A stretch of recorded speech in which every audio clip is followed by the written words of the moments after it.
I'm going to be honest with you. I betrayed my wife's trust, though not in the way most people think. I didn't fall for someone else. I crossed a line in my heart with someone I shouldn't have. Let me take you back to where it all started. The living room was quiet, except for the faint hum of the ceiling fan spinning lazily above. I sat on the edge of the couch, hands wrapped around a cold beer that had long since lost its chill. Outside, the late summer sun sank toward the horizon, casting long shadows across the room. It was one of those evenings where everything felt suspended: time, emotions, even the air itself seemed heavy. My wife, Lucia, was out again, supposedly at another business dinner. Her absences weren't new. They'd become routine over the years. But tonight, the silence felt different. Upstairs, my son Rob was in his room. Music played faintly from above, with the occasional shuffle of movement.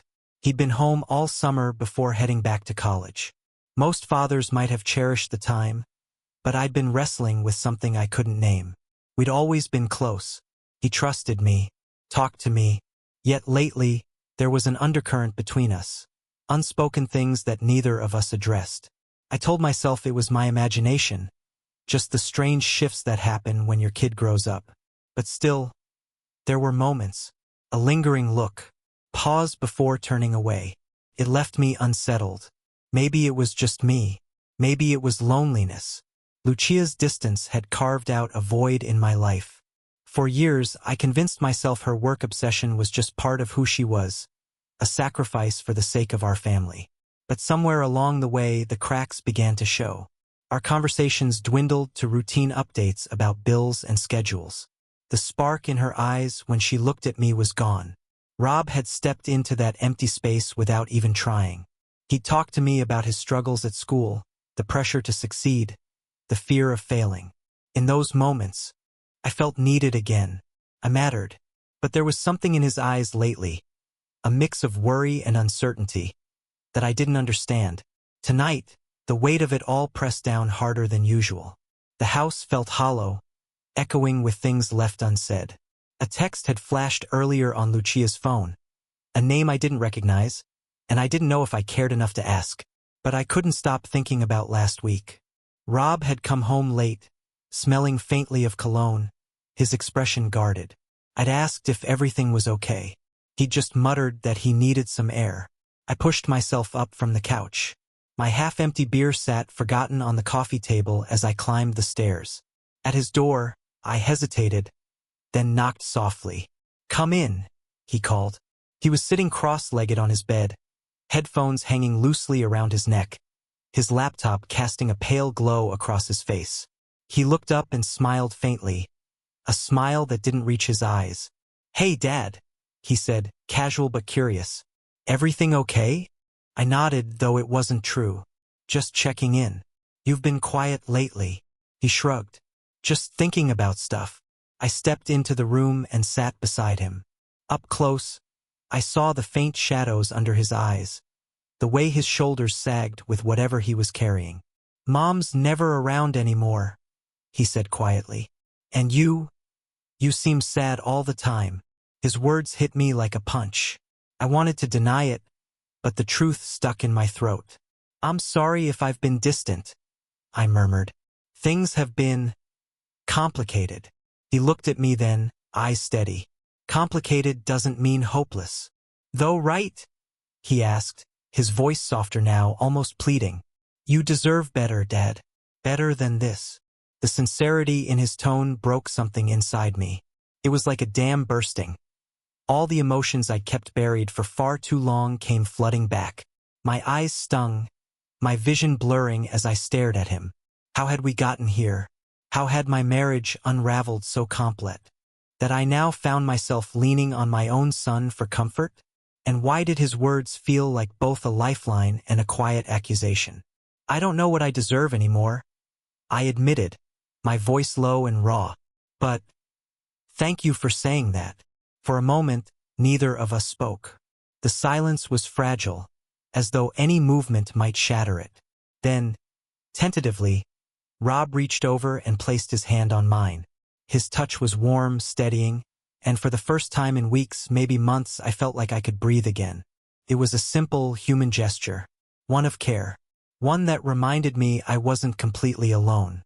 I pulled my hand back gently and stood, brushing at my shirt. "It's getting late," I said, forcing a lighter tone. "You should get some rest."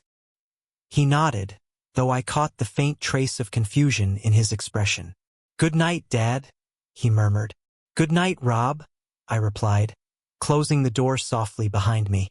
Back downstairs, I sank into the couch, my heart still racing. The conversation replayed in my mind. Every word, every pause, every look. Something had shifted tonight, and the truth was, I had no idea where that shift would lead. The next morning, I woke early, restless and unable to shake the strange energy running through me. Sleep had been shallow, broken by dreams that blurred the line between memory and imagination. In them, Rob's face was always there. Not in a way that crossed boundaries, but as if his presence had become a symbol of something I couldn't yet name. Lucia had already left for work. Her side of the bed was cold. Rob was likely still asleep upstairs. I thought briefly about making breakfast, but the idea of pretending everything was fine felt exhausting. Instead, I poured coffee and stepped outside. The cool morning air met the heat in my chest, and I sat on the porch steps, staring out at the yard. The grass was overgrown, scattered with dry leaves, a picture of neglect. It struck me how symbolic it felt. Our lives had been like that yard, untended for too long, letting small problems take root. The sound of footsteps pulled me from my thoughts. Rob appeared, hair tousled, hoodie hanging loose on his shoulders. He hesitated before sitting down beside me. "You're up early," he said, voice still rough from sleep. "So are you," I replied with a faint smile. "Couldn't sleep," he admitted, hugging his knees. "Too much on my mind, I guess." I nodded. I understood that feeling far too well. We sat quietly, watching the clouds drift, the silence between us not uncomfortable but full of things unspoken. Then Rob asked, "Dad, do you ever feel like you don't belong anywhere? Like no matter what you do, you're always on the outside looking in?" The question hit deeper than I expected. I thought about my own life, about the choices and the drifting years. "Yes," I said softly. "Sometimes I do." "Me too," he murmured. "I know I should feel lucky. Good grades, a family that cares. But sometimes it feels like none of it matters. Like I'm just waiting for something real." I put a hand on his shoulder and gave it a gentle squeeze. "You're not alone in that," I told him. "Life has a way of making us feel disconnected, even when we're surrounded by people.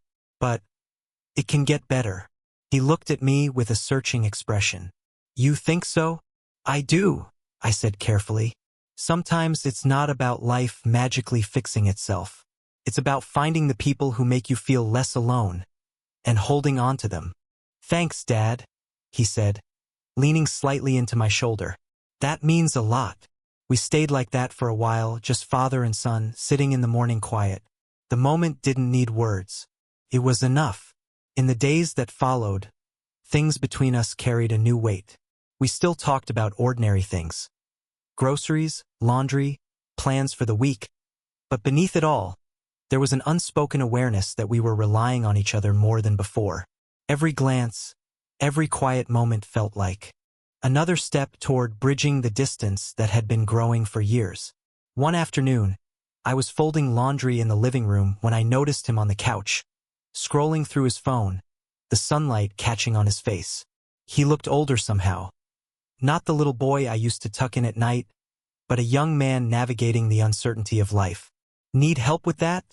he asked, glancing up. "No, I've got it," I replied, forcing a small smile. He nodded and went back to his phone. But I could feel it, the awareness between us. The kind that comes when two people quietly realize how much they mean to each other. "I'm going to be honest with you. I crossed a line with my son. Not in the way you might be thinking, but in a way that still eats at me every day. I leaned on him for something no parent should ever ask for. And it started the night I realized my marriage was already gone." The living room was quiet, save for the faint hum of the ceiling fan spinning lazily above. I sat on the edge of the couch, hands clasped tightly around a beer that had long since lost its chill. Outside, the late summer sun dipped low on the horizon, casting long shadows across the room.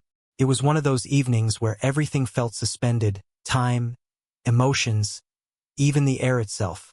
Lucia, my wife, was out again. Another business dinner. I didn't bother asking anymore. Her absence had become routine over the past few years.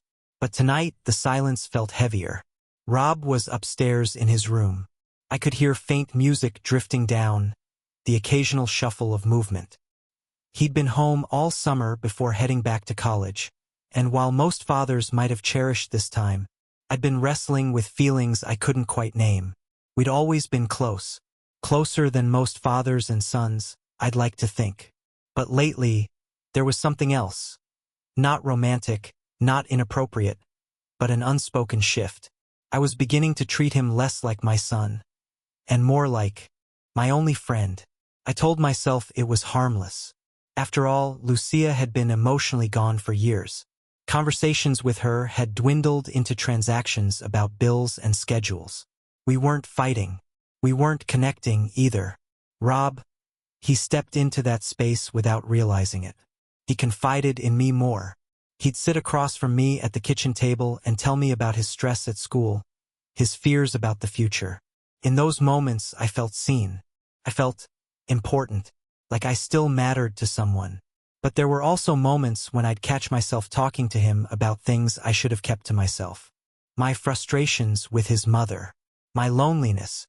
Things no child should have to carry for a parent, even when they're grown. Tonight, that weight pressed down harder than ever. I took another sip of my beer, but the bitterness did nothing to wash away the truth. I'd seen a text come through on Lucia's phone earlier, a name I didn't recognize, and I realized I hadn't felt like her husband in a long time. The next thing I knew, I was climbing the stairs to Rob's room. Not because I had news, not because something had happened, but because I needed to talk to someone, and he was the only one left. I knocked, and his voice called, "Come in." He was sitting cross-legged on his bed, headphones hanging around his neck, laptop open beside him. He looked up at me and smiled, small, tired, not quite reaching his eyes. "Everything okay?" he asked. I should have said yes. I should have kept it light. Instead, I sat down beside him and said, quietly, "I don't know anymore." His eyes softened, and in that moment, I realized the roles had flipped. He was looking at me the way I should have been looking at him, like the one holding the pieces together. And that's when I knew I'd crossed a line I could never uncross.